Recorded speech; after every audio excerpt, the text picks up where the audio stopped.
Olá pessoal, tudo bem? Bem-vindos a mais um novo vídeo. Eu me chamo Suderlan de Castro.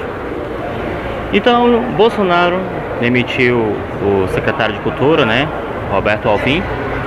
E esse secretário, ele realmente imitou não só frases como gestos de Joseph Goebbels, que era o ministro de Comunicação e Cultura, né, no regime Adolf Hitler, ou seja, o regime nazista. E aí a gente se preocupa mais em relação a isso porque o governo do Bolsonaro sempre tendenciou para este lado. E isso nos traz uma preocupação para que a gente possa realmente ter a preocupação em defesa da democracia. Todo mundo sabe o que aconteceu no regime nazista, todo mundo já leu ou já contaram sobre o Holocausto que foi cometido pelos nazistas. E a gente se depara pessoas no governo Bolsonaro não só falando, mas como agindo. É claro que não podemos ficar aliviados pela demissão de Roberto Alvim, porque tiramos pelo Ministério da Educação que quando o Ricardo Vélez foi demitido, o Bolsonaro conseguiu encontrar um pior do que ele, que foi Abraham Weintraub. Então nada impede Bolsonaro que ele não encontre alguém para substituir essa secretaria, que tem status como ministério, para assumir o lugar de Roberto Alvim. E aí a gente tem um governo formado por pessoas que não estão dentro da realidade e que na verdade são mais caricaturas do que pessoas dispostas a desenvolver um bom trabalho dentro da pasta. Isso nós temos o Abraham Weintraub, Damares, General Augusto Heleno e também o secretário da SECOM, que é o Van Garten, e agora por último quem foi demitido, Roberto Alvim. É preocupante isso, realmente nos faz questionar até que ponto um governo que bate de frente com o jornalismo, com os repórteres, rebaixando o profissionalismo jornalístico na qual faz parte de uma democracia. E a gente fica muito preocupado porque esses temas acontecem, meus amigos, não é de forma súbita.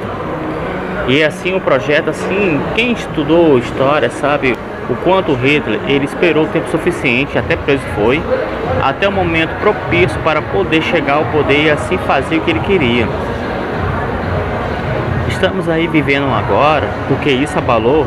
Não, verdade precisa ser dita. Isso abalou até o lado, né, apoiador de Bolsonaro, porque muitas pessoas que votaram em Bolsonaro foi pensando em uma melhoria no país e não um regime ditatorial ou tampouco aos modos do regime nazista. E é preciso que tenhamos realmente uma observância maior para que a democracia, mesmo ela, de forma às vezes errada, mas buscando uma solução para os problemas do Brasil, ela ainda é o único sistema na qual garante e permite a qualquer cidadão ter o direito de expressão e de exercer os seus direitos e deveres.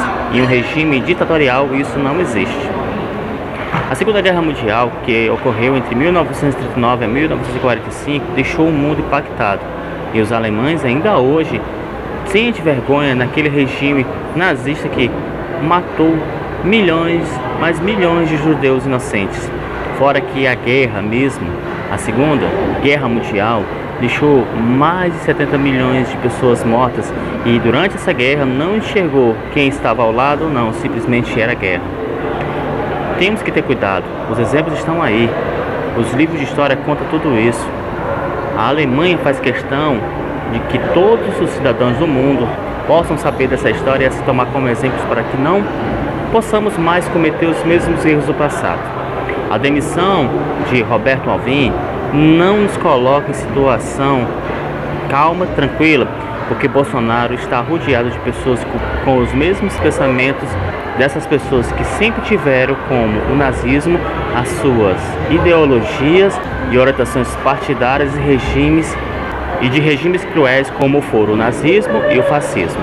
O Brasil agora se levanta com olhares mais atentos em relação aos passos que os ministros de Bolsonaro darão daqui para frente, porque uma coisa é certa: ninguém aceitará mais a volta de um regime ditatorial no Brasil, principalmente aquele que vem dos moldes de um regime nazista.